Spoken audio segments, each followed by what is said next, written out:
To understand conflict, we can't start with modern wars. We have to go further back, before governments, before ideologies, before recorded history. For a long time, humanity believed a comforting story, that early humans lived peacefully, and violence arrived later with civilization. But archaeology shattered that illusion. Across continents, the evidence is unmistakable. Fractured skulls, arrow wounds, mass graves, fortified villages. Violence wasn't rare. It was routine. Entire communities organized their lives around defense. Ditches, palisades, watch structures. Not symbols, but necessities. In some prehistoric societies, death by violence was more common than in the bloodiest centuries of modern history. War wasn't an interruption of life. It was woven into it. And surprisingly, conflict wasn't always about land or resources. In some societies, war served a different function. It prevented power from concentrating. It stopped kings from emerging. It kept communities in motion. Conflict became a strange form of balance. This forces an uncomfortable realization. The impulse to fight didn't come from civilization. Civilization simply gave it new tools. Which leads to a darker question. If war existed before systems, laws, and nations, then where does it really come from? History alone can't answer this. So we turn inward, to philosophy and psychology. Thinkers like Hobbes believed conflict was our natural condition. Without control, humans compete, dominate, and destroy. Others, like Rousseau, believed corruption came later. But even he admitted that once domination appears, it never leaves easily. Freud went further. He argued that beneath reason lives a destructive impulse, a force that doesn't seek survival, but release. Civilization doesn't erase it. It only restrains it. And when restraint weakens, the impulse returns. But Carl Jung revealed something even more unsettling. He showed that humans don't just destroy outwardly. They project inward darkness outward. Every person carries a shadow, the fears, urges, and traits they refuse to accept. And what we refuse to see in ourselves, we assign to others. This is how enemies are born, not from reality, but from denial. The enemy becomes the container for everything we fear being. And once a group carries our shadow, violence becomes justified, because we are no longer attacking people. We are attacking symbols. But shadows alone don't start wars. They must be shaped, named, and directed. This is where power enters.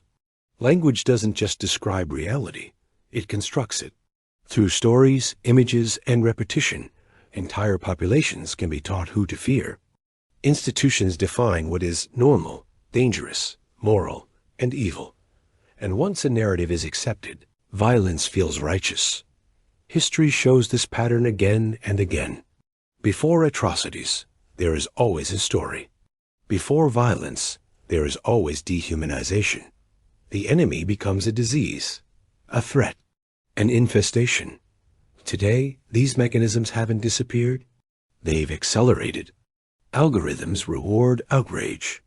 Polarization spreads faster than reflection. Opponents become enemies overnight. The battlefield is no longer only physical. It's psychological, symbolic, and constant. And most people don't realize they're participating in it. War doesn't only happen between nations. It appears in offices, families, relationships. Every time someone needs to win instead of understand. Every time disagreement turns into humiliation. Every time identity becomes a weapon.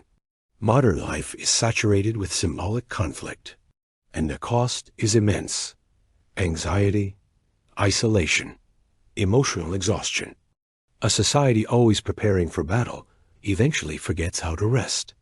But this war persists because it resonates with something inside us.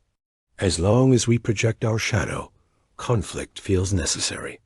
If war is rooted in unconscious forces, then the true battlefield is internal. What we refuse to face within ourselves will continue to appear outside us. Jung warned us, what remains unconscious does not disappear, it returns as fate. Breaking the cycle doesn't mean erasing conflict. That's impossible. It means becoming conscious of it. It means recognizing our own impulses to dominate, judge, and divide. Integration, not repression, is the path forward. The more we face our shadow, the less we need enemies. This applies not only to individuals, but to cultures. Societies that encourage reflection, dialogue, and empathy weaken the machinery of war. Those that suppress questioning strengthen it. Peace is not passivity, it is awareness. The greatest illusion humanity holds is that the enemy exists somewhere else, in another country, another group, another belief system. But the deepest conflicts are internal.